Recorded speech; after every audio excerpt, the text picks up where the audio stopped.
ہاں غلام تھے بیچارے یا نوجوان تھے. نوجوانوں پر بزرگوں کو خود ہی حق حاصل ہوتا ہے، جو چاہے کرے. اور غلام تو ملکیت ہوتا ہے، زندہ ذبح کر دے تبھی کوئی پوچھنے والا نہیں. تو جو بیت رہی تھی بلال پر، ابو فقی پر، زنیرہ پر، جو ان پر بیت رہی تھی، جو خباب پر بیت رہی تھی، جس طرح ہلاک کیا گیا ہے حضرت سمیہ کو، حضرت یاسر کو، یہ ساری تکلیفیں انہیں بھی تھیں. لیکن کیا اس کا یہ بالواسطہ ایذا محمد کے لیے نہیں تھا صلی اللہ علیہ وسلم؟ آپ کے ساتھی، آپ کے جانثار. لیکن آپ ان سے بھی کیا کہیں، فصبروا فصبروا فصبروا. جب ابو جہل بدترین ٹارچر کر رہا تھا حضرت سمیہ اور حضرت یاسر کو رضی اللہ تعالی عنہما، آپ کے علم میں ہے کیسی کیسی ٹارچر کی ہے. جوان بیٹے کو باندھ دیا ایک ستون کے ساتھ، اس کی نگاہوں کے سامنے برہنہ کیا ہے ماں کو.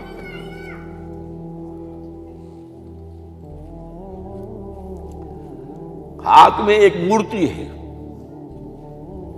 جب تنگ آ گیا، ستا کر تنگ کر کے مار مار کے حضرت سمیہ ٹس سے مس نہیں ہو رہی. کہتا ہے تم ایک دفعہ کہہ دو سمیہ کہ ہاں اس مورتی میں بھی کچھ ہے، میں تمہیں چھوڑ دوں گا. انہوں نے تھوک دیا، برچھا مارا ہے شرمگاہ کے اندر.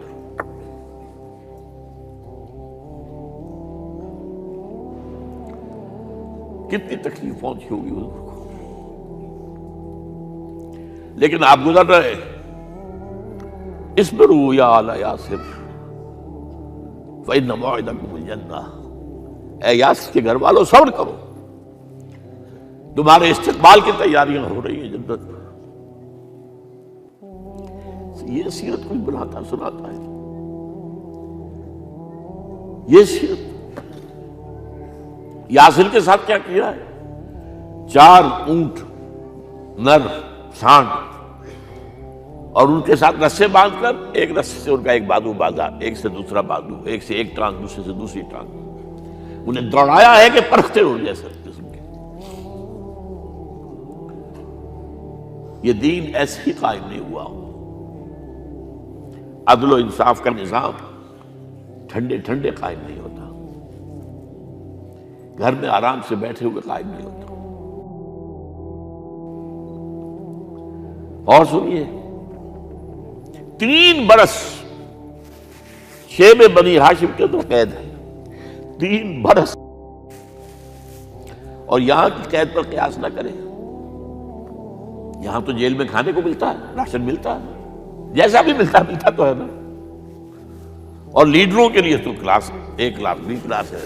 آپ تو ان کا تو لیڈر تو لوگ جب آتے ہیں جیل کاٹ کر معلوم ہوتا ہے کہ شاید کسی صحت افزا مقام سے تشریف لا رہے ہیں. وہاں کیا تھا؟ Total boycott.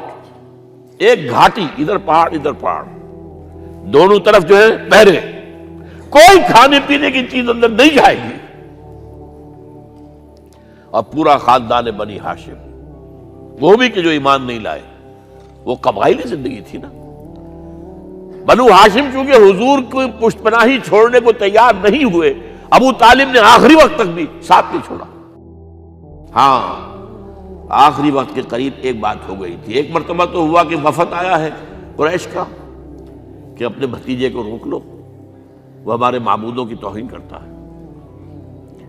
ابو طالب نے بلایا اور آپ سے کہا کہ یہ کچھ اپنے رویے کو بدلے. آپ نے فرمایا چچا جان، اب تو چاہے یہ میرے ایک ہاتھ پر سورج اور دوسرے پر چاند رکھ دے، میں اپنے اس مشن کو چھوڑ نہیں سکتا. یہ ہے استقامت. اور ابو طالب کے عین انتقال کے وقت جو معاملہ ہوا،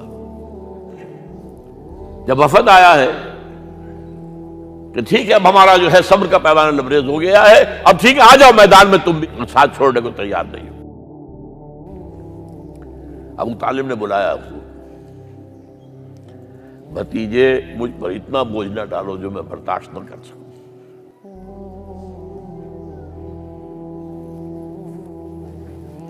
حضور کی آنکھوں میں آنسو آ گئے.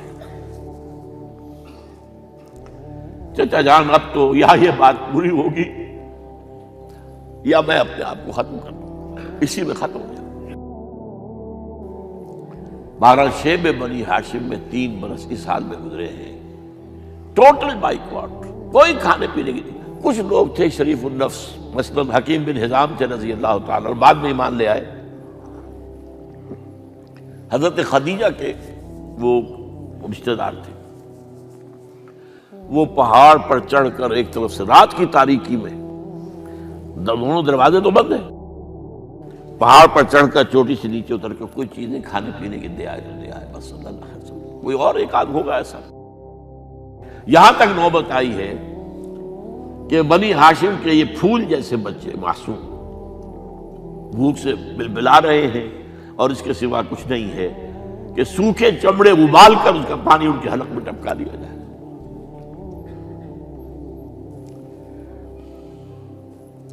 اور جو ہوا وادی طائف میں، جب مکے والوں نے فیصلہ کر لیا کہ آپ قتل کر دو، ابو طالب بھی فوت ہو چکے ہیں، اب کوئی اندیشہ نہیں، کوئی خانہ جنگی شروع نہیں ہوگی، کوئی انٹرا ٹرائبل وار نہیں ہوگی، تو آپ طائف گئے ہیں۔ شاید وہاں کے 3 سردار تھے بڑے، اور یہ طائف اصل میں قریشی کا سمجھیے کہ یہ ان کا گرمیوں کا یہ صحت افزا مقام تھا۔ یہ تمام جو سردار تھے مکے کے، ان کی جائیدادیں وہاں تھی، باغات تھے، اور وہاں کے بھی 3 سردار تھے، تو شاید ان میں سے کسی کو اللہ توفیق دے دے۔ وہاں گئے ہیں اور صرف ایک ساتھ ہیں، حضرت زید بن حارثہ، حضرت ابو بکر بھی ساتھ نہیں، سائے کی طرح ساتھ رہنے والا بھی ساتھ نہیں تھا۔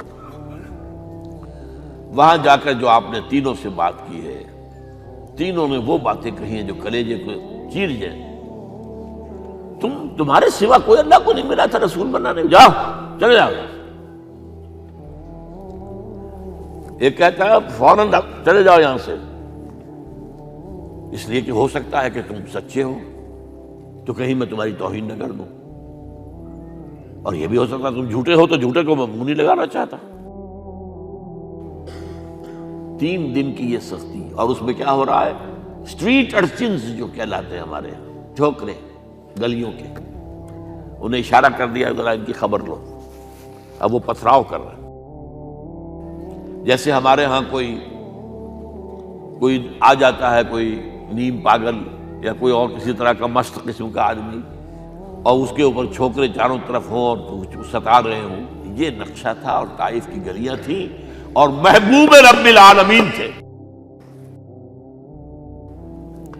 ادھر سے پتھر آ رہے ہیں تو زید بن حارثہ رکاوٹ بن گئے ہیں، لیکن پیچھے سے آ رہے ہیں، وہ کیسے روکیں گے؟ پیچھے جاتے ہیں تو ادھر سے آ رہے ہیں۔ جسم لہو لہان ہے، خون رس رس کر زخموں سے جوتیوں میں آ کے جم گیا ہے۔ پھر وہاں سے آپ نکل کر گئے ہیں، ایک باغ میں تھوڑی سی پناہ لی ہے تھوڑی دیر کے لیے، جوتے بڑی مشکل سے اترے ہیں، خون جمع ہوا، اور وہ جو پھر دعا نکلی ہے آپ کے، وہ کلیجے کو چیر جانے والی ہے۔ اللہم الیک اشکو ضعف قوتی وقلت حیلتی وحوانی علی الناس، اے اللہ تیری جناب میں فریاد لے کر آیا ہوں، اپنی قوت کی کمی کا، اپنے وسائل کی کمی کا، اور لوگوں میں جو رسوائی ہو رہی ہے، الی من تکلنی الی بعید یتجہمنی او الی عدو ملکت امری، مجھے کس کے حوالہ کر دیا ہے، مجھے دشمن کے حوالے کر دیا جو چاہے میرے ساتھ کر گزرے۔ فریاد ہے کہ نہیں؟ بڑی زوردار فریاد ہے، بڑی زوردار، لیکن پھر مقام عبدیت کا ظہور ہوتا ہے۔ ان لم یکن علی غضبک فلا ابالی، اے اللہ اگر تو ناراض نہیں ہے، مجھے اندیشہ یہ ہو گیا کہ کہیں تو ناراض تو نہیں ہو گیا ہے، کہیں تو نے میرا ساتھ تو نہیں چھوڑ دیا ہے، اگر تو ناراض نہیں تو مجھے کوئی پرواہ نہیں، جو ہو سو سر تسلیم خم ہے جو مزاج یار میں آئے۔ واپس آئے ہیں تو مکے میں داخل نہیں ہو سکتے تھے، وہاں تو قتل کا فیصلہ ہو چکا، باہر ہی آپ نے ڈیرا لگایا، زید بن حارثہ کو بھیجا، فلاں شخص کے پاس جاؤ کہ تم اگر امان میں لے لو محمد کو تو محمد آ جائیں، میں تو میری یہ پوزیشن نہیں ہے، میں قریش کے مقابلے میں امان نہیں دے سکتا۔ دوسرے کے پاس بھیجا، اس نے بھی کچھ ایسے جواب دے دیا۔ تیسرے کے پاس جب گئے حضرت زید، مطعم بن عدی، اس نے کہا ٹھیک ہے، میں امان دیتا ہوں محمد کو، وہ آ جائے مکے میں۔ حضور سے آگے کہا، حضور نے فرمایا نہیں جا کر کہو، آ کر لے کر جا۔ کیوں؟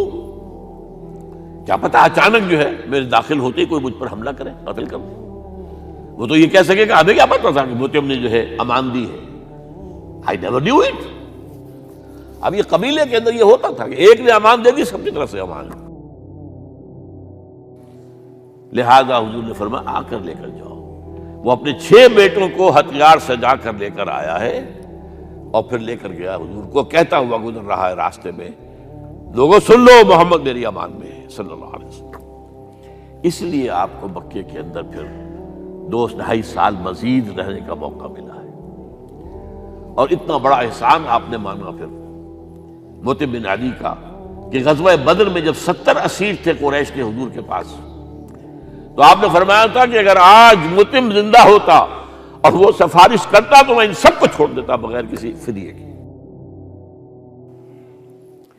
بہرحال یہ چند باتیں میں نے آپ کو بتائی، باقی تو یہ کہ غار ثور ہے کیسی کیسی، اور پھر غزوہ بدر سے پہلے کی رات ہے، اور وہ آپ کا زندگی کا طویل ترین سجدہ ہے اس میں، جہاں تک یہ الفاظ بھی آپ نے کہہ دیا، اللہ اگر کل یہ جو 313 یہاں جمع ہیں اگر یہ ختم ہو گئے تو پھر قیامت تک تیرا نام لینے والا کوئی نہیں ہوگا، میں آخری رسول اور میری یہ 15 برس کی کمائی ہے۔ اس پر کہا حضرت ابوبکر نے، وہ پہرےدار کی حیثیت سے کھڑے تھے، کہ حسبک حسبک حضور بس کیجئے بس کیجئے۔ بہرحال بدر ہے، احد ہے، زخمی ہوئے ہیں، دندان مبارک شہید ہوئے ہیں، خون اتنا بہا ہے کہ بے ہوش ہو گئے ہیں، اور خبر اڑ گئی ہے کہ آپ شہید ہو گئے۔ یہ سب کچھ، اور سب سے بڑھ کر حمزہ کی لاش سامنے آئی۔ کیسی لاش؟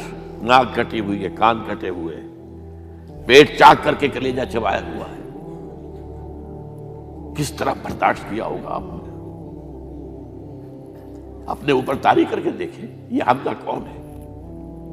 چچا ہے، دودھ شریک بھائی ہے، خالہ داد بھائی ہے، ساتھ کا کھیلا ہوا ہمجولی ہے، اور اس کی لاش ہے۔ جو قلب اطہر پر بیت رہی تھی وہ مدینے میں آ کر ایک بڑا ماحول بدلا ہوا تھا، تب وہ بات سامنے آ گئی۔ جب آپ مدینے واپس تشریف لائے ہیں تو ظاہر بات ہے کہ زیادہ انصار کے لوگ تھے جو شہید ہوئے تھے۔ بدر میں مہاجرین تو میرے خیال ہے 1/4 تھے نمبر کے اندر، 3/4 تو انصاری تھے۔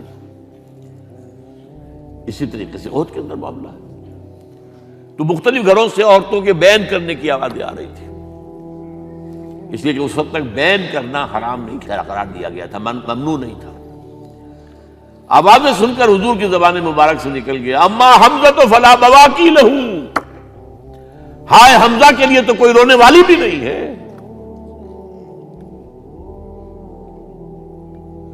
اس پر پھر صحابہ نے، انصار نے اپنے ہاں کی خواتین کو حضرت صفیہ کے ہاں بھیجا، وہ سگی بہن تھی، وہاں انہوں نے جا کے یہ بھی تعزیت کی بہن کی۔ غزوہ احزاب کا آپ نے سنی لیا، اسوہ رسول پر نہ معلوم کیا کیا باتیں چیز لوگوں میں مشہور ہو گئی ہیں۔ اسوہ کا لفظ آیا کہاں ہے قرآن میں؟ سورہ احزاب میں۔ وہ اسوہ کیا تھا؟ جب خندق کھودنے کا فیصلہ ہوا ہے تو خندق کھود رہی ہے، حضور بھی لگے ہوئے ہیں، بھاری بھاری پتھر اٹھا کر کندھے پر لا کر باہر پھینک رہے ہیں، پتھریلی زمین تھی، ایک پتھر کسی سے ٹوٹا نہیں تھا، تو حضور نے جو ہے 3 دفعہ جو اس کے اوپر ضرب لگائی تب ٹوٹا ہے۔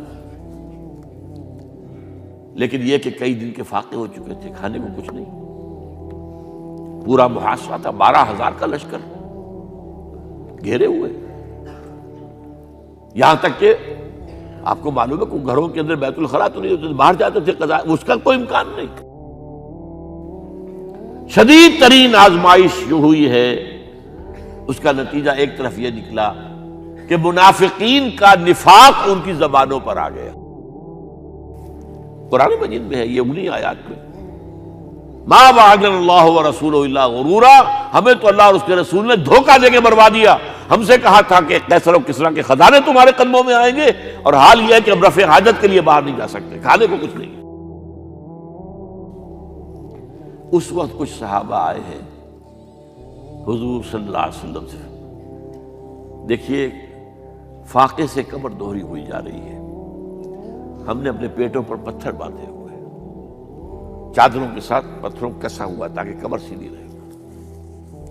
حضور نے اپنا کرتا مبارک اٹھا کر دکھایا، 2 پتھر بنے ہوئے۔ یہ ہے اسوہ، یہ ہے آپ کی سنت، آپ کا اسوہ حسنہ۔ لیکن اس اسوہ حسنہ سے فائدہ کون اٹھا سکتا ہے؟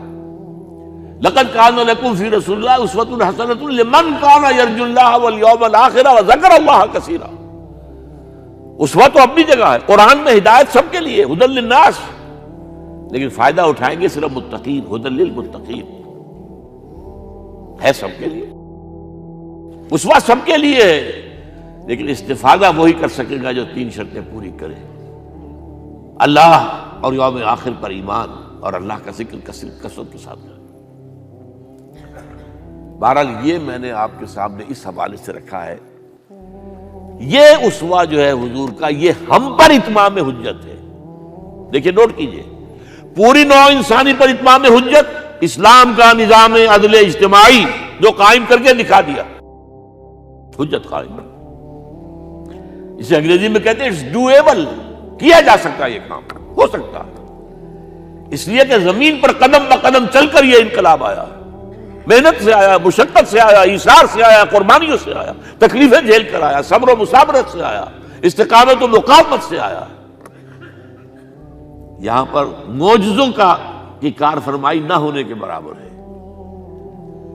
یہاں دھوپ سے بچانے کے لیے کوئی اللہ نے صاحبان نہیں دیا، ظل اللہ علیکم الغمام، اور بھوک سے بچانے کے لیے من و سلوہ نازل نہیں ہوئے۔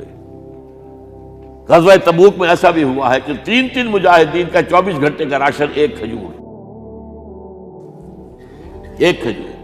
ایک نے منہ میں رکھی، کچھ چوس لی، کچھ گلوکوز چلا گیا اس میں سے، دوسرے کو دے دی، اس نے چوس لی، پھر تیسرے کو دے دی۔ من و سلوہ نازل نہیں ہوئے۔ محنت، مشقت، ایثار، قربانی، صبر، مصابرت، استقامت، مقاومت، یہ ہے اسوہ رسول۔